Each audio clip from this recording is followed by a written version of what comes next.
Good evening, friends. It is actually Monday, but we were traveling last week, so I didn't get to share my Works in Progress Wednesday. And so I'm belatedly going to share tonight, so bear with me. And for any road trip, I spend way more time planning which projects I'm going to bring than I do my clothes. So I always overpack for projects, but I got quite a few things, made progress on quite a few things. So I shared this last week. This is my needlepoint work in progress. It's a belt. And I finished it, but then decided that I should go back and add my initials. So I ripped out this flower and just added this little oval with my initials, and then I'll go back and fill in the flower around it. So excited to have that done. And again, I'm going to take it to my local needlepoint shop to get it finished. And I've got this silver engraved buckle that I'm hoping that they can incorporate in the finishing of that belt. So very excited to be in the home stretch with regard to my needlepoint belt. Then I also took this project that again I shared last week and actually finished it. So this is a Lysette canvas that says Reader. It was with silk and ivory, which was a delight to stitch with. I hadn't used that fiber before. So happy to have that done. And then I will need to go to the fabric store and pick out some fabric to go with it to make a pillow, more than likely.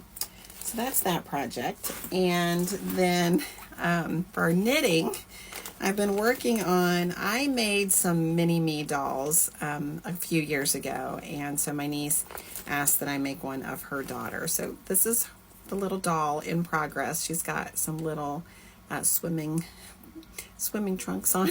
Oh, I'm going to hopefully try to figure out how to make her a little swimsuit, a little one-piece swimsuit, but I got her legs done and her face and her head done, but still got a lot of work to do there, but worked on her on the trip. And then the final project that I worked on the trip, because again, I take a lot of projects, is that I started this last weekend.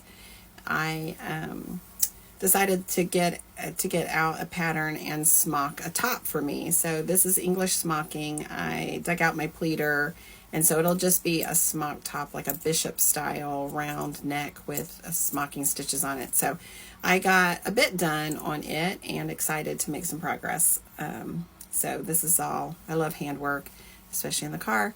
And so I cut this out, pleated it last weekend, and then got the first row, or part of the first row of stitches. So with English smocking, you pleat it through a pleater, or you can pick up individual stitches and gather, but that's really laborious. So I have a pleater from when my daughter was little. I did a lot of smocking. And so I pleated it, and now the process is that I will embroider every single one of these stitches to hold this down, so that when you pull out the pleating threads, it'll be sewn down. So that'll just be a little smock top for me. And it's made out of Liberty of London fabric, which I love. It's gorgeous. So I think that's it. The bag that I took this time, just in case people are interested, it's one I've had for a long, long time. It's kind of a burlap, big tote with my initials embroidered on it, my monogram. So I love this one because it's gigantic, so I can take 4 or 5 projects with my Kindle. And so that's the bag that I dug out for this trip. I got this from Etsy years and years ago. I'm sure other sellers still have those on Etsy. So I hope you are getting to do whatever makes you joyful from a creative perspective. And I appreciate you coming along and listening as I talk about my projects. So hope you have a great evening. Thanks so much. Bye.